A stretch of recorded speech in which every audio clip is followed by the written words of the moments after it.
नमस्कार दोस्तों, स्वागत है आप सभी का जेबीबी क्लासेस के ऑनलाइन प्लेटफॉर्म पर। जैसा कि आप सबको पता है, अपन पढ़ रहे हैं चैप्टर नंबर 3 और इसमें अपन आज पढ़ने वाले हैं सक्रियता श्रेणी। क्या?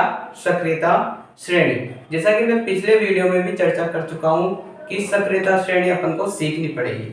अब ये वास्तव में सक्रियता श्रेणी होती क्या है?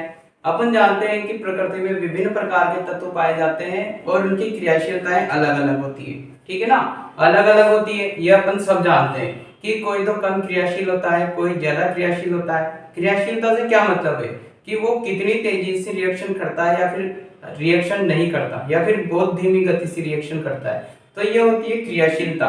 यह इसको बोला जाता है वैद्युत रासायनिक श्रेणी। क्या बोला जाता है? वैद्युत रासायनिक श्रेणी। जो सक्रियता श्रेणी होती है उसको बोला जाता है वैद्युत रासायनिक श्रेणी। तो आज अपन पढ़ेंगे सक्रियता श्रेणी। क्या पढ़ेंगे? सक्रियता श्रेणी। ठीक है ना। जो सक्रियता श्रेणी है, जो अपनी सक्रियता श्रेणी है, इसको बोला जाता है विद्युत रासायनिक श्रेणी। विद्युत रासायनिक श्रेणी इसको कहा जाता है। ठीक है, क्या होती है विद्युत रासायनिक श्रेणी और क्या होती है सक्रियता श्रेणी? देखो, मेरी बात ध्यान से सुनना। जो विभिन्न प्रकार के तत्व होते हैं उनको उनकी क्रियाशीलता के आधार पर अवरोही क्रम में जमाना। कौन से क्रम में जमाना? अवरोही क्रम में जमाना क्या कहलाता है?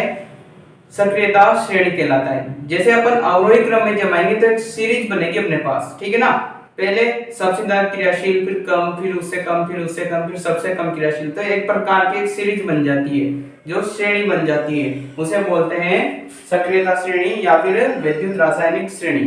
जैसा कि आपको बोर्ड पर दिख रहा है, 1 2 3 करके ऐसे करके 23 मैंने तत्व लिख रखे हैं। अब आपकी कक्षा 10 के हिसाब से बात करें तो इनमें से कुछ ही तत्व आपकी बुक में दे रखे हैं, लेकिन हम कुछ एक्स्ट्रा पढ़ना चाहते हैं, अपन थोड़ा यूनिवर्सल पढ़ना चाहते हैं ताकि आपको बड़ी क्लास में कोई प्रॉब्लम नहीं आएगी। ठीक है ना। तो ये अपने पास कितने तत्व है? 23 तत्व है, 23 तत्व है। और ये मैंने लिख रखे हैं कौन से क्रम में? ये अवरोही क्रम में। ठीक है, तो इस सीरीज का मतलब है कि जो लास्ट में जो तत्व आ रहे हैं ये अक्रियाशील होंगे या बिल्कुल बहुत ही कम क्रियाशील होंगे, और सबसे ज्यादा जो क्रियाशील तत्व है वो 1 2 3 नंबर वाले होंगे। ठीक है, तो इनके नाम पर आते हैं कि इनके नाम क्या क्या है। तो Li क्या लिखते हैं? Lithium, potassium, barium, sodium, calcium, caesium, magnesium, aluminium, manganese, zinc, chromium और आयरन। इसके अलावा कोबाल्ट, कैडमियम, निकल, टिन, सीसा, हाइड्रोजन, कार्बन, मरकरी। इसके अलावा एजीएन की सिल्वर, प्लेटिनम और सोना। तो ये अपने पास 23 तत्व है। मैंने इनको अवरोही क्रम में जमाया है, तो ये क्या बन गए? एक तरह से सक्रियता श्रेणी बन गई। अब आपके दिमाग में आ रहा होगा कि सर इसको कैसे याद करेंगे? तो एक बहुत ही शानदार ट्रिक आपको बताने वाला हूं जिससे आप इसको जिंदगी भर नहीं भूलोगे। ठीक है ना। तो अपन एक बात करते हैं एक लड़के की जिसका नाम होता है ली।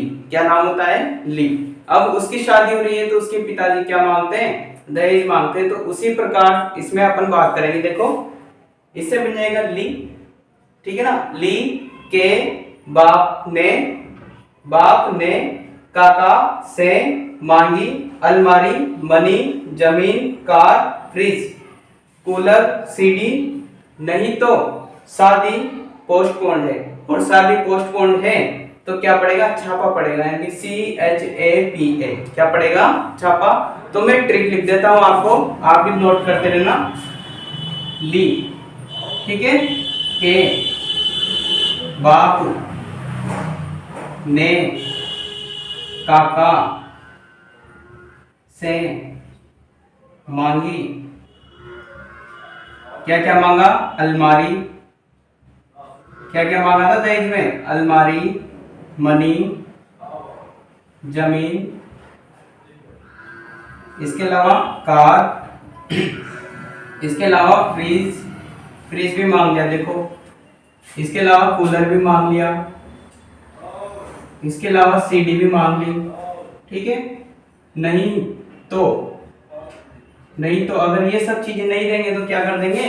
शादी पोस्टपोन्ड कर देंगे। क्या कर देंगे? शादी पोस्टपोन्ड है। क्या है? पोस्टपोन्ड है। ठीक है। और पोस्टपोन्ड होगा तो क्या पड़ेगा? फिर पुलिस का छापा, यानी कि CHAPA, इसको क्या पढ़ेंगे? छापा पढ़ेंगे। क्या पढ़ेंगे? छापा। पुलिस का छापा पढ़ना है ना, तो मुझे ऐसा लगता है कि आपको ये ट्रिक आसानी से आ जाएगी। देखो, लेके बाप ने काका से मांगी, क्या क्या मांगी? अलमारी, मनी, जमीन, कार, फ्रिज, कूलर, सीडी, नहीं तो क्या है? शादी पोस्टपोन्ड है और पुलिस का छापा पड़ेगा। ठीक है ना? जैसे कोई दहेज मांगता है तो पुलिस को सूचना कर दी जाती है और उनका छापा पड़ता है। तो बिल्कुल उसी घटना पर आधारित ये अपनी ट्रिक है। ठीक है ना? Lithium, potassium, barium, sodium, calcium, caesium, magnesium, aluminium, manganese, zinc, chromium, iron, cobalt, cadmium, निकल, टिन, सीसा, हाइड्रोजन, कार्बन, मरकरी और सिल्वर, प्लेटिनम, सोना। तो अपन अब ये बात करेंगे कि अपन ने सीरीज तो लिख ली, अब कौन अधिक क्रियाशील होंगे, कौन कम क्रियाशील होंगे।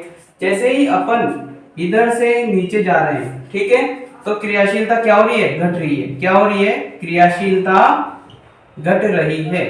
क्रियाशीलता क्या हो रही है? घट रही है, घट रही है। और जो ये छापा वाले हैं ना, ये इनको अक्रियाशील बोला जाता है, अक्रियाशील, या फिर इनको बोला जाता है अत्यंत कम क्रियाशील, अत्यंत कम क्रियाशील। ठीक है, तभी तो अपन देखते हैं कि जो सोना और जो प्लेटिनम होता है वो बिल्कुल भी अभिक्रिया नहीं करते, इसलिए तो प्रकृति में सबसे ज्यादा महंगे होते हैं। क्या कारण है इनके महंगे होने का? क्योंकि ये क्रिया नहीं करेंगे किसी से भी, तो ये संक्षारित नहीं होंगे, मतलब खराब नहीं होंगे। इसके अलावा जैसे जैसे ऊपर जाएंगे इनकी क्रियाशीलता बढ़ती जाएगी। और जो ये बीच में आते हैं, ठीक है ना, ये जो बीच में आते हैं ये मध्यम क्रियाशील तत्व कहलाते हैं। क्या कहलाते हैं? मध्यम क्रियाशील। आप तो ये ध्यान रखो कि एक नंबर से अगर 23 नंबर तक जा रहे हैं ना, तो क्रियाशीलता क्या हो रही है? घट रही है। क्या हो रही है? घट रही है। और अगर 23 से 1 पर आ रहे हैं तो क्रियाशीलता बढ़ रही है। इतना सा ध्यान रखना है। और मैं उम्मीद करता हूं आपसे कि आपको 23 के 23 तत्व अभी के अभी याद हो जाएंगे। ठीक है ना? आप इस ट्रिक को अच्छे से नोट डाउन करेंगे और इसका 1-2 बार रिवीजन करेंगे। आपको 100% श्योर है कि आपको ये ट्रिक याद भी होगी और सारे तत्व याद भी होंगे। तो आई होप आज की जो क्लास है आप सबको पसंद आई होगी। अगर फिर भी आपको कोई डाउट है तो आप कमेंट बॉक्स में जरूर बताएं। Thank you.